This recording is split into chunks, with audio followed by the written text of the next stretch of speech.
சாண்டி, சொல்லுபே. வாரத்தில் வரதே 2 நாள், அதுவும் இந்த வீக் வந்து ஒரு நாள் வரல, சண்டே தான் வந்தேன். எங்கே போயிருந்த? ஃப்ரெண்ட்ஸ் கூட அவுட்டிங்கா சாட்டர்டே? இல்லை பே, என் கசின் ஒருத்தர் ப்ராப்பர்ட்டி சேல் பண்ணணும்னு சொன்னார் பே, அதுக்காக பார்க்க போனேன் பே. என்ன ப்ராப்பர்ட்டி? அவர் லேண்ட் ஒன்று வச்சுருந்தாரு. ம், அந்த லேண்டு பே அவர் 30,000 வாங்கியிருக்காரு பே. நீங்கள் என்ன ரேட் போகணும்னு நினைக்கிறேன்? 30,000 வாங்கியிருந்தாரா? எப்போ வாங்கியிருந்தாரு? அவர் வாங்கி ஒரு 25 இயர்ஸ் இருக்கும் பே. என்ன 30 lakhs போகுமா இல்லை 50யா? பே 1.5 கோடி ரூபா பே. அப்பா, 1.5 C கிட்டத்தட்ட பார்த்தா 500 times ரிட்டர்ன்ஸ் பே. வேறு லெவலில். கரெக்டாக தான் பே. நம்மளும் அதே மாதிரி ஒன்று வாங்குவோமா பே? 30 years கழிச்சு நம்மளும் விற்போம். இல்லை பே, அந்த ரியல் எஸ்டேட்டுக்கான அந்த பூம் வந்து போயிடுச்சு பே. ஸோ இதுக்கப்புறமா இந்த மாதிரி ஒரு 500 times ப்ராஃபிட்லாம் கிடைக்காது. ஓகே. ஒரு 30,000 போட்டு 1.5 கோடி ரூபா எடுக்கிறதுலாம். ம், அதனால் ரியல் எஸ்டேட் பக்கம் போட்டு வேஸ்ட்டு பே. ஓகே. அப்போ வேறு இதில் பே இன்வெஸ்ட் பண்ணலாம்? இந்த டைம் வந்து ஸ்டாக் ஃபியூச்சர்ஸ்க்கு? மார்க்கெட்டு கொஞ்சம் நல்லா பெஸ்ட்டு பே. ஸோ ஸ்டாக் மார்க்கெட்டில் இன்வெஸ்ட் பண்ணுறது பெட்டராக இருக்கும். ஒரு எக்ஸாம்பிள் சொல்லணும்னு வச்சுக்கோங்க, என்விடியான்னு சொல்லிட்டு ஒரு கம்பெனி இருக்குது. இந்த கம்பெனி நேமு அது யூஎஸ்ல இருக்கக்கூடிய ஸ்டாக் மார்க்கெட்டில் லிஸ்டான ஒரு கம்பெனி. ம், அந்த கம்பெனியில் வந்து செப்டம்பர் 2022 நம்ம 1 lakh இன்வெஸ்ட் பண்ணியிருந்தோம்னு வச்சுக்கோங்க, ம், இன்றைக்கி வந்து அது 10 crore பா, கிட்டத்தட்ட 1000 times ரிட்டர்ன்ஸ். So okay. அதனால் இந்த ரியல் எஸ்டேட்டோட பீரியட் முடிஞ்ச வரைக்கும் நம்ம வே ஆஃப் இன்வெஸ்ட்மெண்ட்டை மாற்றிட்டு ஸ்டாக் மார்க்கெட் பக்கம் போகிறது பெஸ்ட்டு. பே இப்போது ஸ்டாக் மார்க்கெட் நீ சொல்கிறது ஒரு நல்ல ஆப்ஷன் தான்.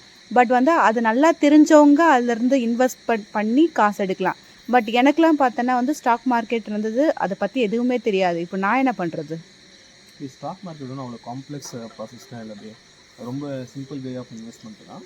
ஓகே, இப்போ ஸ்டாக் மார்க்கெட் வந்து நீங்கள் ஸ்டார்ட் பண்ணணும், அதை நீ ஸ்டார்ட் பண்ணணும்னு டிசைட் பண்ணிட்ட அப்படின்னா ஃபஸ்ட்டு நீ ஆரம்பிக்க வேண்டியது எஸ்ஐபி பே, சிஸ்டமேட்டிக் இன்வெஸ்ட்மெண்ட் பிளான் சொல்லுவாங்க. ஓகே, அப்படின்னா?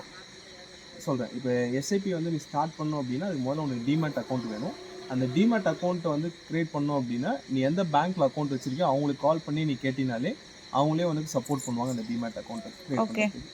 எஸ்ஐபி க்ரியேட் பண்ண உடனே அந்த அக்கௌண்ட் எஸ்ஐபின்றது வந்து டிமேட் அக்கௌண்ட் வச்சு ஸ்டார்ட் பண்ணுறது ஒன்றும் இல்லை. மந்த்லி சிஸ்டமேட்டிக் இன்வெஸ்ட்மெண்ட் பிளான்ன்றதே மாதம் அதுவே ஆட்டோமேட்டிக்காக ஒரு பிளான் படி போய்டும் நம்ம இன்வெஸ்ட்மெண்ட். ஒரு இஎம்ஐ எப்படி நீ பே பண்ணுறியோ அதே மாதிரி தான் இதுவும். மினிமம் 500லேருந்து ஆரம்பிக்கலாம்.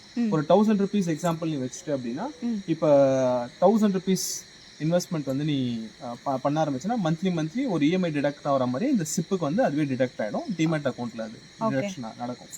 ஸோ எங்கே அது இன்வெஸ்ட் பண்ணணும் அப்படின்னு கேட்டால் ஃபஸ்ட்டு நீ இப்போ யாருன்னா பிகினர் இல்லை நீயே பண்ணுறேன்னா ஸ்டார்டிங் பண்ண போகிற அப்படின்னா சிப்பை பொறுத்த வரைக்கும் நிஃப்டி 50 தான் ஃபஸ்ட்டு பண்ண வேண்டிய ஒன்றா இருக்கும். ஓகே.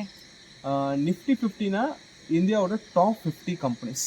மொத்தம் இந்த ஸ்டாக் மார்க்கெட்டில் பார்த்தோன்னா இந்தியாவில் வந்து 4000 கம்பெனிஸ் வந்து இருக்குது. ஓகே. அதில் வந்து ஃபஸ்ட்டு டாப் 50 கம்பெனிஸ் அவங்களோட வேல்யூ படி, இப்போ எக்ஸாம்பிள்லாம் ஒரு கம்பெனி வந்து 10,000 கோடி இருக்கும், 20,000 கோடி இருக்கும், 30,000 கோடி இருக்கும். அந்த மாதிரி கோடி கணக்கில் இருக்கக்கூடிய கம்பெனிஸோட ஃபஸ்ட்டு 50 கம்பெனிஸை வந்து இன்வெஸ்ட் பண்ணுறது தான் இந்த நிஃப்டி 50 வாங்க.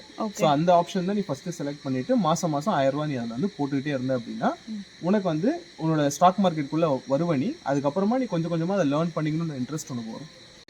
பே இப்போ நீ சொல்கிற மாதிரியே வச்சுப்போம். இப்போ உன் கசின் வந்து 30 years பிஃபோர் வந்து 30,000க்கு வந்து அந்த லேண்ட் வாங்கினார். இப்போ 1.5 crore விற்றார். இப்போ நான் சிப்பில் வந்து 1000 rupees இது மாதிரி போட்டுக்கிட்டே வரேன், ஒரு 30 years போடுறேன்னா ஸோ என்னோடய ரிட்டர்ன்ஸ் எப்படி இருக்கும்? நீ வந்து இப்போ ஒரு 1000 rupees போடுற அப்படின்னா 30 yearsக்கு வந்து அது க்ளோஸ் டு 3,60,000 வந்து வரும். ஸோ அண்ட் உனக்கு கிடைக்க ஒரு ரிட்டர்ன்ஸ் வந்து க்ளோஸ் டு 35 lakhs கிடைக்கும். ஓகே, நான் 3,60,000 போட்டேன்னா 35 lakhs வந்து எனக்கு கிடைக்கும். 35 lakhs கிடைக்கும். Okay, super. கிட்டத்தட்ட வந்து அது இன்டூ 10 times. ஓகே. இப்போ நீ கொஞ்சம் வேல்யூ அதே மாதிரி இன்க்ரீஸ் பண்ணுற அப்படின்னா அதுக்கேற்ற மாதிரி உன்னோட ரிட்டர்ன்ஸும் இன்க்ரீஸ் ஆகும். ஓகே, நான் 1000 இடத்துல 5,000 போட்டேன்னா வந்து அதுக்கேற்ற மாதிரி ரிட்டர்ன்ஸ் கிடைக்கும். Okay, understood. ஸோ வேறு எந்த ஒரு மீடியமும் வந்து இல்லை வேறு எந்த ஒரு ஃபினான்ஷியல் இன்ஸ்ட்ருமெண்ட்ஸும் சரி இந்த அளவுக்கு ரிட்டர்ன்ஸை கொடுக்காது. ஓகே. அதுவும் முக்கியமாக ரியல் எஸ்டேட் வந்து கண்டிப்பாக கொடுக்காது. அப்போ நாளைக்கே நம்ம சிப்பில் இன்வெஸ்ட்மெண்ட் பண்ணலாம், ஓகேவா? அதுக்கு மேலே 1000 வச்சுருக்கியா? சாண்டி, சம்பளம் வந்துச்சு சாண்டி, போடலாம். அப்போ சரி. Okay, ton.